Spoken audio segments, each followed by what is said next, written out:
यह कहानी है ठाकुर जी और उनके एक भक्त की, जब वे खुद अपने भक्त के खेत में आकर बंटवारा करने पहुंचे। रवि सिंह नामक एक मेहनती किसान था।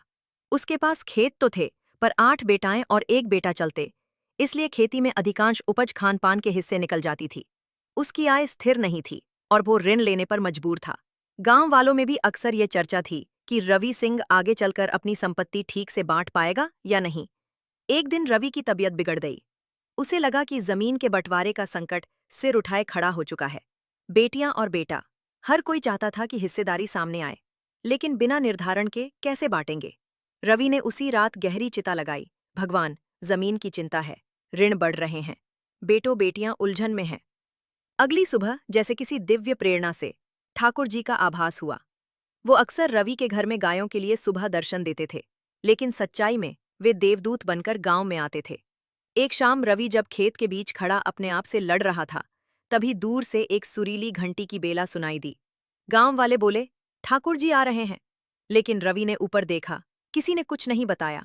फिर भी एक सुसूत्र मंच, फूलों की माला और गांव की चहल पहल। भीड़ थी, वे नम्रता से चले आ गए। उनकी आंखों में शांति, गरिमा और साथ साथ संपूर्ण गांव का कल्याण समाया था। छाए हुए बादलों ने बिना बरसात के वर्षा की ठंडी हवा छोड़ी। पूरा गांव सम्मान से कांप उठा। जब ठाकुर जी रवि के पास पहुंचे, उन्होंने एक तुलसी की माला थपथपाई और मुस्कुराए। तू बड़ी लड़ाई लड़ रहा है बेटा, बिना निर्णय के नहीं बांट सकता, लेकिन मैं यहां न्याय करने आया हूं। वो मंच के बीच खड़े हुए और बोले, रवि, तेरे हिस्से कितने हैं? बेटा 1, बेटियां 8। पर क्या बेटियां तेरे सेवा में लगी हैं?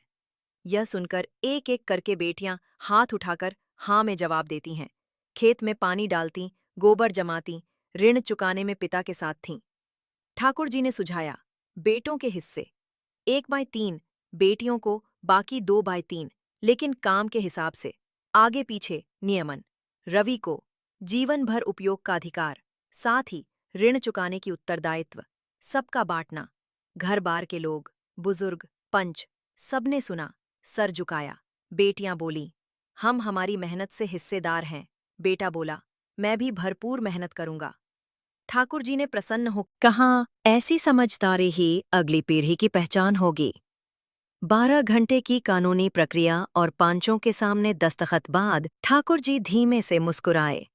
उन्होंने मुख से पवित्र मंत्र उच्चारित किया, धरती, पानी, सूर्य की रक्षा हो। उसी दिन एक शांतिपूर्ण, न्यायपूर्ण बंटवारा संपन्न हुआ। समारोह के ठीक बाद गांव की हवा में अमृत की खुशबू भर गई। रवि का ऋण कुछ कम हुआ, बरसात टाइमली शुरू हुई, खेतों में फसल लहलाहट से खिल उठी और बेटियां बेटा मिलकर कृषि की जिम्मेदारी निभाने लगे। ठाकुर जी बस फिर गायब। गांव वाले बोले, वे लौट गए, पर हवा अभी भी उनके दर्शन देती थी। संदेश न्याय वही जो समझदारी से आता है। बेटियां बेटा सभी मेहनत करते हों, तभी हिस्सेदारी तय होनी चाहिए। संस्कार ही सामाजिक अनुशासन का आधार।